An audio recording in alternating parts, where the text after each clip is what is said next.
What if I told you that you could pretty much eliminate any chance of ever getting hacked again?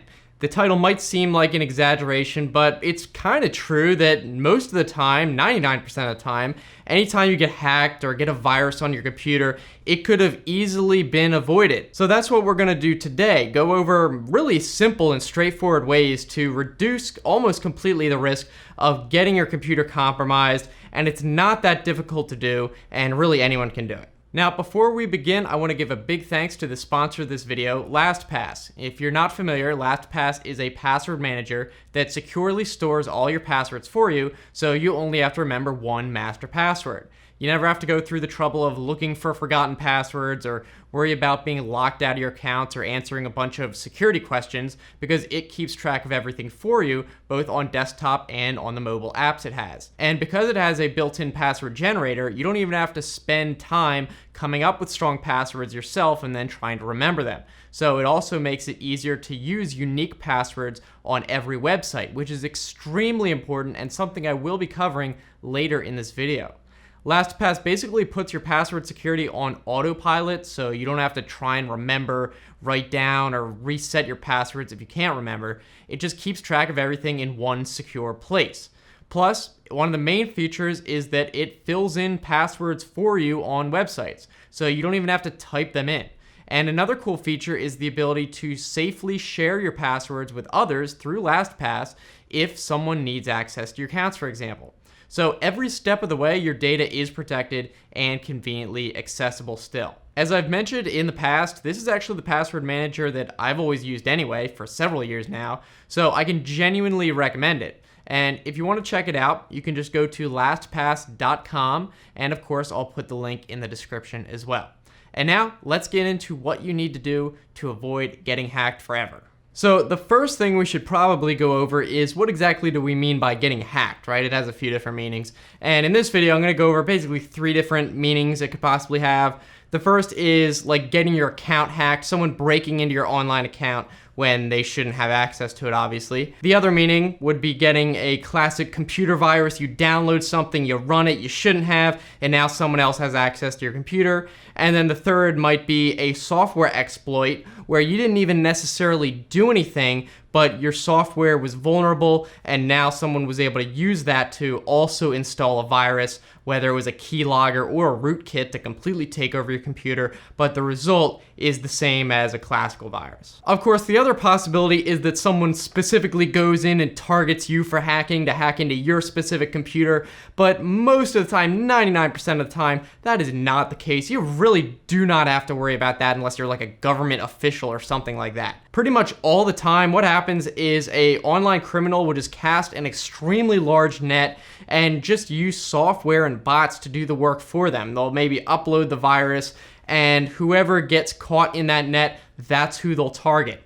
So you really just want to focus on making yourself a more difficult target, because even then, maybe if you are exposed to the virus, then you still won't get infected because your computer has better security in place. So if you know how to protect yourself, then you don't have to worry about viruses because they're going to focus on the easier targets. Now, at this point, we're actually going to get into the practical stuff. What can you do right now to fortify your computer? And this stuff is pretty basic. The first couple things, you know I've said this a million times, but it is true, and I have to say it every time because it is essential. It's the most important thing, and that is that you need to keep your operating system up to date, and you should use the latest version of your operating system. That means if you use Windows, you should really upgrade to Windows 10. It is more secure than previous versions. Yes, Microsoft does release security patches for older versions like Windows 7 and Windows 8, as long as it's still in that update time frame. But they have introduced better security features into Windows 10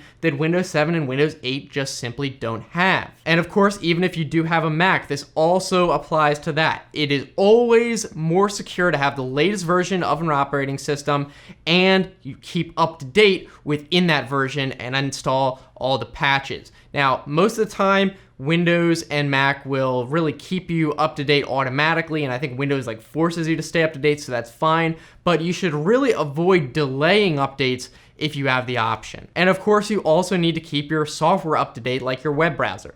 You are at so much higher risk if you don't update your OS and software, because hackers are going to write exploits for software where they've had more time to investigate it, and if the software is patched, then that exploit is going to go away. So if you're one of the people who doesn't have it updated, you are going to be specifically targeted. Because here's the deal with software exploits. You can be victim of what is called a drive-by attack, where if you're browsing the web and there's an exploit on the website that takes advantage of your browser if it's out of date, you could be infected and taken over even if you didn't do anything specifically. There could be code running on that website that your browser executes without you actually clicking on anything, and then you're infected. It doesn't matter how smart you are, how clever you are at spotting viruses, because you literally didn't have to do anything to get infected in that situation. And that's why it's important to keep software up to date so that you don't get surprised by things you would normally be able to avoid completely. All right, so I think you get that point. Keep stuff up to date. And the next thing that you can apply right now is get some sort of antivirus. Hopefully you have an antivirus. If you think that you're too smart to get it, remember what I said. There are some exploits that you might not even know you're doing, but you get infected, and an antivirus is going to be your last line of defense. It shouldn't be completely your only defense, but it is a last line of defense. And there are plenty of good free ones even. Depending on when you watch this video, there might be better ones. So really just search for tests to see which antivirus is the best at the time.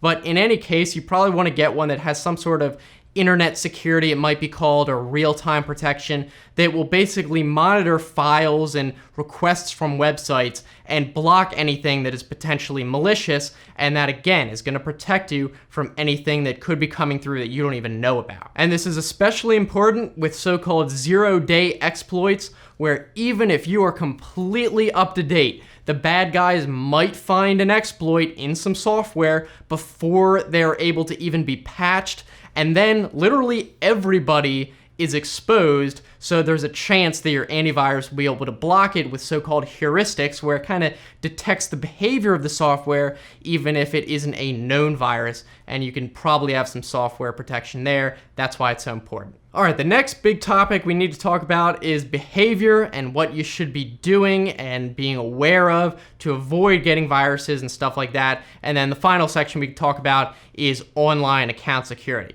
But now we're going to get into behavior. But really, best practices and behavior are going to be the best antivirus you can get. And there's a reason. There's the common joke that the best antivirus is common sense 2018, right? It's knowing what to look out for, and then you can avoid most of the stuff and won't even have to rely on antivirus, even though you should have it. The first thing is pretty obvious, but you need to be always aware of exactly what files you're running and what types of files, because a lot of times, even if you are up to date, if you manually click and run a file, then you're going to get infected. There's not much you can protect against that, and software-wise, that's just a bad behavior mistake. So, for example, if you go on some website and it just randomly starts downloading a file to your computer, obviously do not run it, and more importantly, get off that website, especially if it's like an exe file and you don't know why it specifically downloaded that file. You didn't try to download anything. You should probably get off that website because you don't know what else it's doing in the background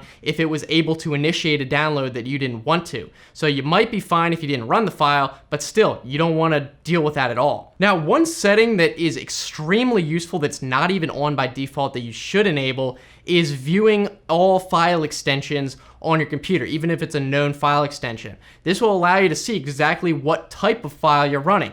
Now, you can enable this by going to Windows Explorer in Windows, and then you go to the View tab, and then check the thing that says File Name Extensions. So this way, if you download a picture, you're trying to download a picture, and then you notice that the file extension is .exe, well then, obviously, you know that is not what it's supposed to be. You can delete it, get off that website. And actually, I have a real life example of this a long time ago. I'll remember this forever because it was so clever. I actually downloaded a file, and it was supposed to be a song, right? And the file was called whatever.mp3, and then I actually did have file extensions enabled, and what this person did was name the file .mp3 and then a ton of spaces and then .exe.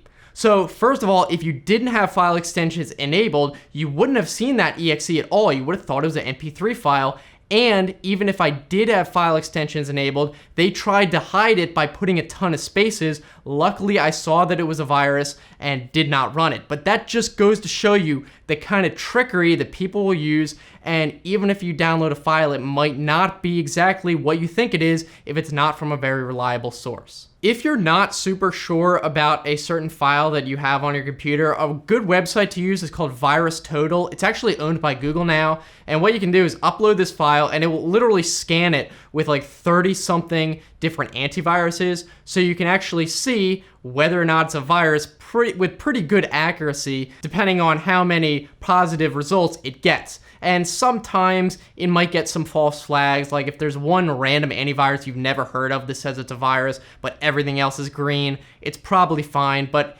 it's a really good resource to have if you're not sure about a virus and you don't really trust your current antivirus. This will literally scan it with everything. All right, now the next topic with behavior has to do with emails. Obviously, a major source of viruses spreading.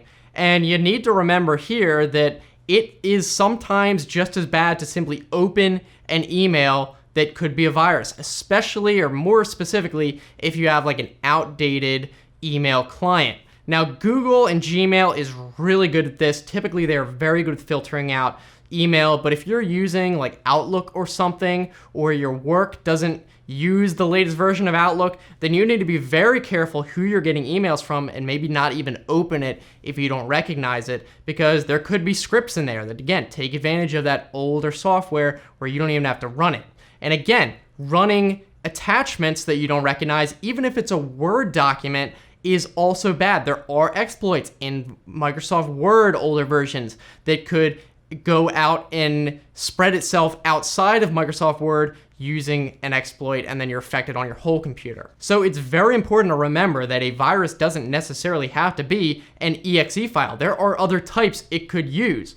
Here's an example that you might never have heard of, VBS. It's a script file extension, and it can execute code. If you run it, it will do something and potentially install a bigger, badder virus. Another one to be aware of is MSI. This is a Microsoft-specific installer extension, and yes, this is legitimately used all the time by real programs, but know that this is something that actually does something when you run it. So if, again, you download it and you don't recognize it, don't think, oh, well, it's not an exe file, it's fine. An MSI file could just as well be something that could install a virus. So again, don't do it if you don't know what it is. Another final example could be a batch file, .bat. Kind of like VBS, this is a scripting file extension that can do commands on the command prompt. So again, just don't do this. It could actually do something and expand itself into a real virus using those software scripts. All right, now the final thing to be aware of when you're just out and about using a computer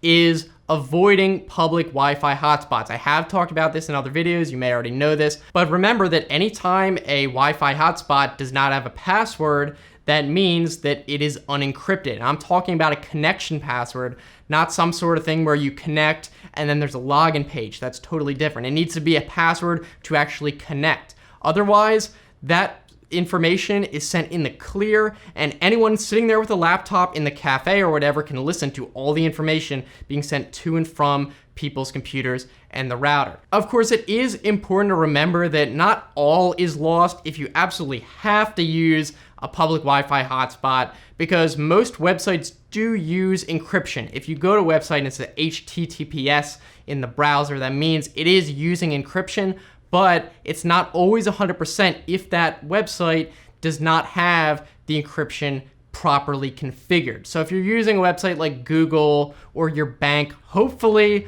they have it properly configured, but still, on other websites, it's still better to be safe and just not use it at all. Use your cell phone cellular connection if you can. All right, now the final topic we're gonna go over is website hackings. This is most of the time what people mean when they say, oh, I got hacked. Just means someone broke into their account. And the important thing to remember is that most of the time when you get hacked on a website and someone breaks into your account, it's almost never the case that a criminal actually specifically hacked into that website and then hacked into your account. 99% of the time, this is actually what happened. Probably some random website that you signed up for a long time ago actually did end up getting hacked. Someone broke into their website because they had poor security. It was like a small website, maybe even a big website though, and downloaded their entire password database. If you're very unlucky, then that password database was unencrypted and they were stored in plain text. So literally they have everyone's email and password combinations. If you are lucky, then hopefully that website did actually encrypt all the passwords in the database. But in both cases, the result is usually the same. That password database will be basically sold off or even leaked publicly. So in the case where the password database was just plain text unencrypted, that means that hackers from all over the world will now be trying those password, email, and password combinations on tons of different websites and see which ones work. But here's the thing, even if the passwords were encrypted, the hackers might actually try to decrypt them, decrypt every individual password, which is why if you have a weak password, they could easily brute force it. If it's just a single word, all lowercase letters, it's not gonna take very long at all for that password to be cracked. So this is exactly why you want a long and strong password. It's not so that hackers won't be able to guess your password typing into the website. That is not what you're doing.